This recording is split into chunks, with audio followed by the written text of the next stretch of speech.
Alright, the landing pad is out, and so is the RTK tripod and mobile station.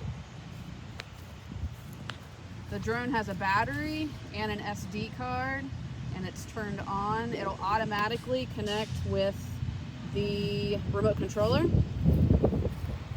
And the RTK station is on. The middle green light indicates that it has already found satellites.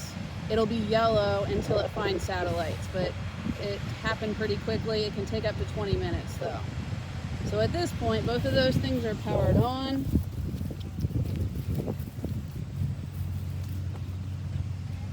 And on the remote controller, it's powered on as well.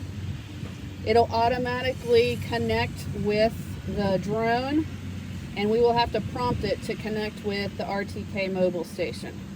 But before we do that, we're going to go up here and we're going to do the pre-flight checklist. So we're going to go to Settings, Apply All, Airdata, and then Start. At pre-flight checklist, you'll select the pilot and command. So I'm going to select myself. And then we're going to go through the pre-flight checklist, review them as you go, and check them off.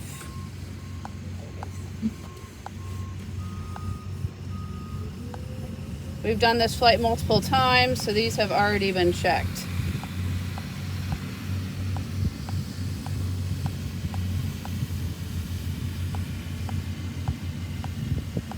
And then I'm going to push save.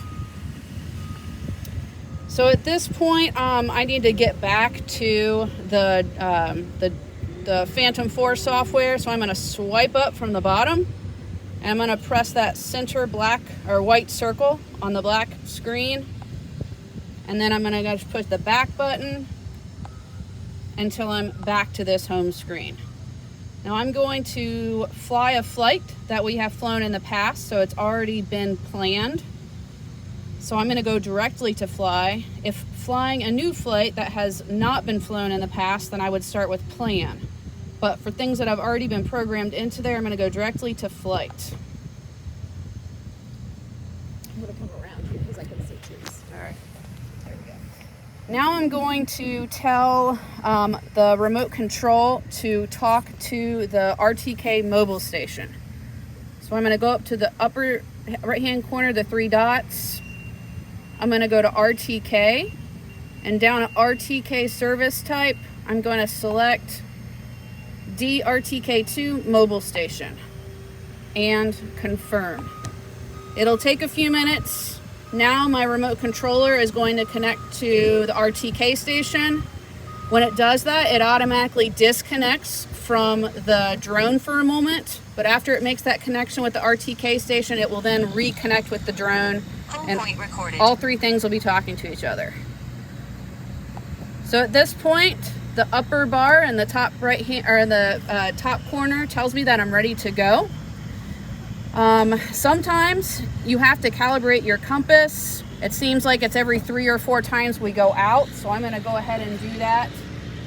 So to do that, you're going to go up, and it would tell you, there will be a red bar, and it will tell you that you need to calibrate the compass. So to calibrate the compass, we're going to go to those 3 dots again. From the first screen with the propellers, aircraft settings, we're going to go all the way down to advanced settings, and then IMU and compass calibration, and then calibrate compass. So from here, it tells me what to do. It shows pictures of it.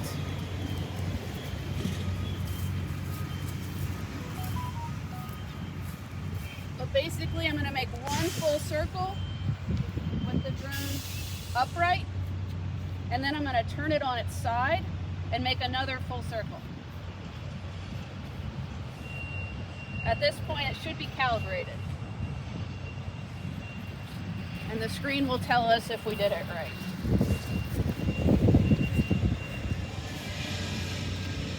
All right, so that worked that time. I have my green ready to go up here, so that tells me that everything is connected and we're good to go. So from here, I'm going to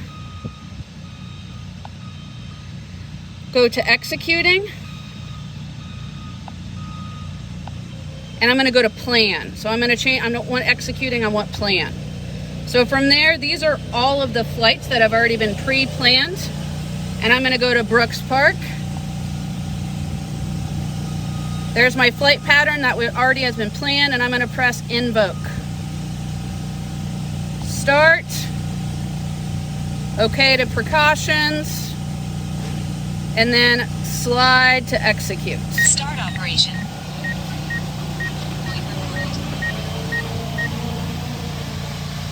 And from there, the drone takes over and will fly the flight pattern. One thing to pay attention to, in addition to the drone in the sky, of course, is the percentage battery. When it gets to 30%, it will tell you that it's dangerously low.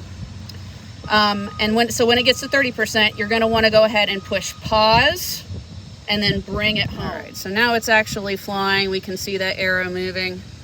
If you push on the bottom screen, you can have the view of the camera and you can see the individual photos it's taking. This shows you the percent of the flight that's done. So we're 3% of the way done. And then the number of photos that it's taken is down below the percentage. And then to go back to the flight pattern screen, you just touch that. So we're gonna pretend that our battery is below 30% and we're gonna take it home. So I'm gonna pause my flight. Paused. And then for the home, I'm gonna do touch, touch, hold, and it's gonna bring it home, and it'll tell us that. Return to home, RTH. Operation complete.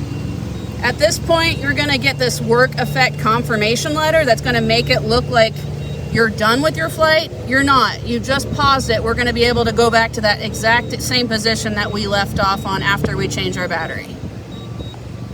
All right, so at this point we've changed the battery and we wanna resume the flight back where we left off. So we're going to touch the piece of paper, and where it says plan, we're going to do the drop down, and now we're gonna go to executing. So these are things flights that are already in progress. And the only thing we have on there is our Brooks Park, and that we were 8% of the way done. So I'm gonna select that flight. Like before, I'm gonna press invoke, start, okay, and slide to execute. Start operation. Home point recorded. The drone's gonna automatically go to the spot that it left off at and finish the flight pattern. All right, so my flight is done. There's really nothing that I need to do at this point. Once it finishes the flight, and as you can see here from the flight pattern, everything is white because it's already traced all those yellow lines, and those yellow lines is the flight pattern. It'll automatically come home. It'll say flight complete and automatically come home.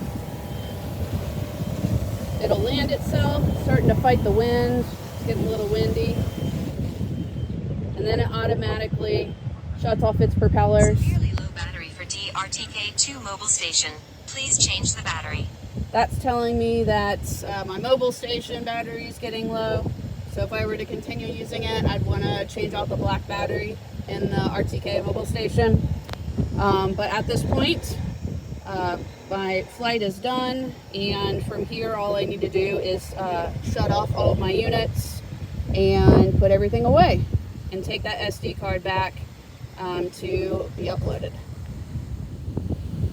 So before flying, I first want to check and make sure that the weather is acceptable, wind speeds are acceptable for flight. So I'm going to go to my Airdata app. And from here, it's automatically going to pull up the weather by hour, and it's going to tell me if it's good to fly or not. The blue automatic means good to fly, and anything that you see in orange indicates that this app does not predict that it's going to be appropriate to fly during those times. In this case, it's due to rain and to winds. This can change very quickly, so it's definitely possible that this afternoon it will be good to fly. And actually, this just updated, so this is now telling me that now it is not good to fly because of winds that are greater than 60 feet of gusts of wind. So luckily we already completed our flight, so that's not going to bother us. It'll also tell you if there are pilots nearby, so this is something that you should definitely consult before even starting a drone flight.